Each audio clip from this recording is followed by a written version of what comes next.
Welcome to today's Explainer. We're jumping right into one of the biggest paradoxes of modern leadership today. How in the world do you empower your team and facilitate their massive growth without completely burning yourself out in the process? We're exploring human-centered, servant leadership, the actual, practical ways you can teach those around you, and the absolutely critical boundaries you need to set to survive it all. Here's our roadmap for today. We're going to cover the servant leadership shift, actionable teaching techniques, some academic critiques of the model, the very real danger of burnout, and finally, how to sustain yourself through self-care. Let's dive in. Starting off with Section 1, the servant leadership shift. So, to understand this, imagine a rather fascinating scenario. It comes from Hermann Hesse's 1932 book, Journey to the East. In the story, a group of travelers is on a long trek, and they're accompanied by their humble servant, Leo. Leo happily does their chores, he sings, he sustains their spirits, but one day, Leo just disappears. And without him, the group completely falls into chaos, and they literally have to abandon the journey. It's only way later that they realize Leo wasn't just a servant at all. He was actually the true leader of the entire order that sponsored their journey. Well, back in 1970, an AT&T executive named Robert K. Greenleaf was so inspired by that exact story that he coined the whole philosophy of servant leadership. He argued that a leader's primary goal really shouldn't be power. It should be the growth of their people. In fact, he proposed a radical test for any leader. Do those you serve actually grow as persons? Do they become healthier, wiser, freer, and more autonomous? Think of it as completely flipping the traditional script. You know the old top-down, I lead mentality, right? It prioritizes the factory, the metrics, the bottom line. But the I serve mentality flips that pyramid upside down. It's a completely people-centered approach that puts the needs of the employees first. Because the underlying idea is that if you genuinely take care of the people, they're naturally going to take care of the organization. And no, this isn't just some feel-good theory. The data absolutely backs this up. When organizations actually embrace this human-centered approach, you see reduced job turnover and a lot greater employee commitment. But here is the real kicker. Look at how it affects life outside of work.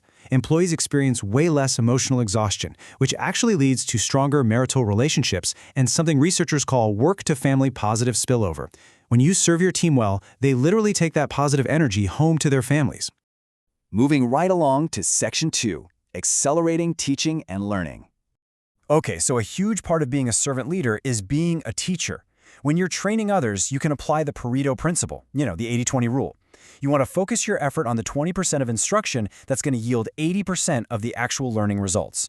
For example, if you have a quick 20-minute meeting to explain a brand new system, spend the first 4 minutes really clearly outlining the big picture and the ultimate goal. Nailing that initial 20% ensures the core message is deeply understood right from the jump. To put this into daily practice, we can totally borrow the Feynman technique. It was developed by the brilliant theoretical physicist Richard Feynman, and it's this incredibly effective 4-step process to demystify complex topics for your staff. First, you choose a concept. Then, you try to explain it simply to someone else. Third, you identify exactly where you get stuck and go back to the source material. Finally, you simplify it even further using analogies. The hard truth is, if you can't explain it simply, you probably just don't understand it well enough yet to teach it to your team. Now you can turbocharge this growth even further by mixing up how you teach. Don't just lecture at people. Try interleaving, which means mixing different topics together to build stronger mental connections. Use spaced repetition, where you revisit key skills periodically. You can even test their understanding with active recall. And honestly, never underestimate the power of a short, relevant story or just asking your team to vividly visualize themselves successfully applying a new skill. Catering to these different styles builds incredibly robust knowledge. Now let's pause for a second and look at Section 3, Critiques of the Model. We want to be totally objective here, and the reality is that this model definitely gets some academic pushback. For instance, feminist scholars point out that a lot of leadership discourse, including this specific model, is still rooted in patriarchal and masculine approaches. Meanwhile, Black scholars highlight a pretty significant historical blind spot. The very concept of the servant ignores the real history of subjugation. They also point out that Greenleaf entirely omitted contemporaries like Martin Luther King Jr., who was preaching very similar human-centered approaches at the exact same time. Finally, management analysts warn that without a strong personal motivation from the leader, the model can actually become morally ambiguous, relying way too heavily on whatever moral framework the followers happen to have. Which brings us to a much darker side of the conversation. Section 4, The reality of burnout. The absolutely crucial takeaway here is that burnout is not just needing a nap or having a long week. It is a chronic, systemic depletion of your inner resources. Emotional exhaustion is the leading cause of this burnout. It's caused by taking on way too much, lacking work-life balance, and, frankly, constantly absorbing the stresses of the very team you are trying so hard to serve. If you are a leader constantly putting others first, you have to be super vigilant for these red flags in your own life. It might start off innocently enough, maybe a little fatigue or trouble concentrating. But before you know it, it can spiral into severe anxiety, a feeling of numbness or detachment from reality. Sometimes it even masks itself as toxic positivity. Or maybe it's just this overwhelming sense of self-doubt regarding your own abilities.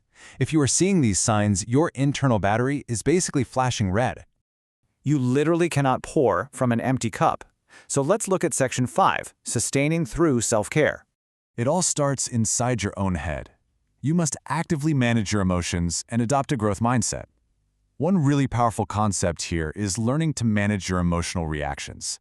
Some people playfully refer to this as managing the chimp part of your brain. You have to intentionally change that negative internal dialogue into positive, actionable thoughts. Seriously, celebrate your own wins, however small they are, because being your own cheerleader is your very first line of defense against total exhaustion. But just having a good mindset isn't enough. You need hard, non-negotiable boundaries. That means genuinely turning off your phone notifications at 6 p.m., no exceptions. It means taking actual time off and getting out into nature, away from all the screens. A private journal is a fantastic tool to process daily challenges and force yourself to find things to be grateful for. And please, don't forget to invest in your own continual professional development. You have to keep your own skills and passions alive. We can actually map this survival strategy out using Maslow's hierarchy, applied directly to your career. To reach your full potential as a leader, you simply can't exist in a vacuum. Step 1 is belonging. You have to find a peer group of fellow leaders. Step 2 is esteem, developing your skills and confidence within that group. And that naturally leads to Step 3, self-actualization. This is where you are deeply supported by a community of like-minded professionals, which finally allows you to sustainably support your own team. So I'm going to leave you with this one vital question to reflect on today. You spend so much of your time and energy facilitating the massive growth of your team, but who is in your corner? Sustainable, human-centered leadership demands that you prioritize your own well-being, your own boundaries, and your own community just as fiercely as you do your team's. Because at the end of the day, if the servant leader falls, the whole journey comes to a complete halt.